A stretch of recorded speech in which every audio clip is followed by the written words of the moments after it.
le chef-lieu de canton hein, du secteur Malais 3, c'est la plus grosse commune. Si on fait le petit rappel d'histoire, ce qui s'est passé à Malais 3, Malais 3, on entend très vite parler de la commune à l'entrée au démarrage du conflit, parce qu'on a un jeune de la commune qui est né à Missériac, mais qui habitait Malais 3, qui s'appelle Jacques Bonsergent, qui va être un des premiers fusillés pendant le conflit. Donc Jacques Bonsergent, il se trouve sur Paris, il me semble que c'est en 40 ou en 41, et en revenant d'une soirée, il est pris dans une rixe, et en donnant un coup à un Allemand, il sera fusillé par la suite de cet acte de résistance qui en était déjà un à l'époque. Pendant le maquis, Malais 3, c'est une commune qui va largement participer au ravitaillement du maquis.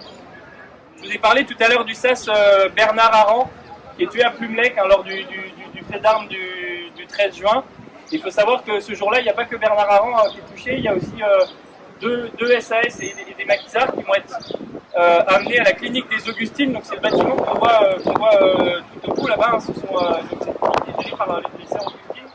Du coup, on a des parachutistes qui vont être amenés ici blessés dès le 13 juin. Pendant la bataille aussi, on va avoir des blessés qui vont être amenés ici au 13 juin. Alors, ce qui est assez rigolo, c'est qu'ils vont avoir la présence d'esprit de se servir d'un bombardement qui va avoir lieu avant le 18 sur la commune de Pleuhermel qui se situe à un quart d'heure au nord de Malais 3. Et du coup, ils vont venir rajouter des noms sur la liste des blessés de ce bombardement. Et ces noms-là, c'est des gens qui vont être blessés à Saint-Marcel. Ça va permettre de pouvoir légitimer le fait qu'on vienne soigner des blessés.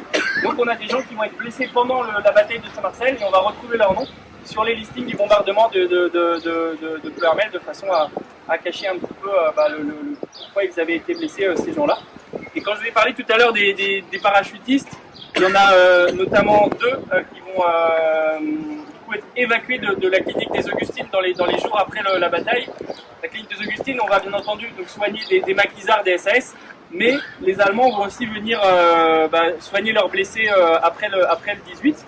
Et du coup, on va avoir un moment où on va se trouver dans la clinique des Augustines des blessés allemands, des blessés français SAS, se permettant même pour certains de fumer leurs cigarettes alors qu'ils sont en train d'être soignés. Donc, pour éviter que les Allemands ne leur tombent dessus, il y a deux SAS qui vont être évacués en tenue de sœur.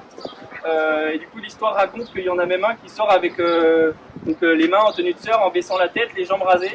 Et puis il avait le poignard caché dans la manche si jamais l'évacuation tournait au fiasco. Donc il y en a deux qui sortent par la grande porte en tenue, et puis il y en a deux autres qui vont être cachés dans une charrette pour être évacués dans des fermes aux alentours et pour pouvoir être soignés, continuer de leur donner les soins. Voilà à peu près pour les faits relatés sur la commune de Malais 3. On va pouvoir du coup déposer les bouquets, les gerbes. Et je vous remercierai de bien vouloir respecter la petite minute de silence à la suite.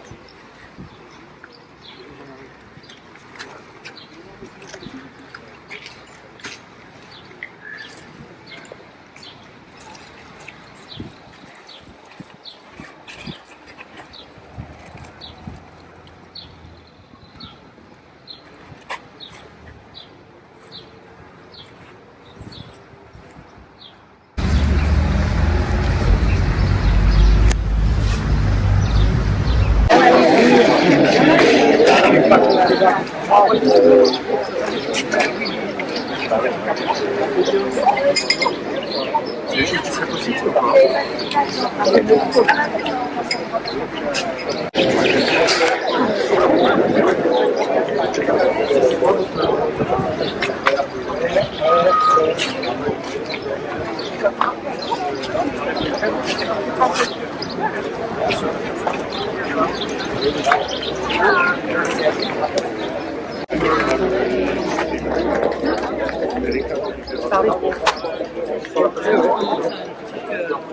Oh, plus tard, Annick. Oui.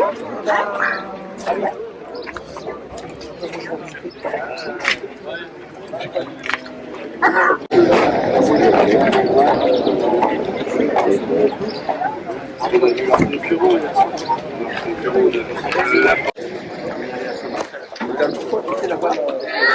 que vous étiez derrière moi. On était pas vers le canal. Regarde, les canons.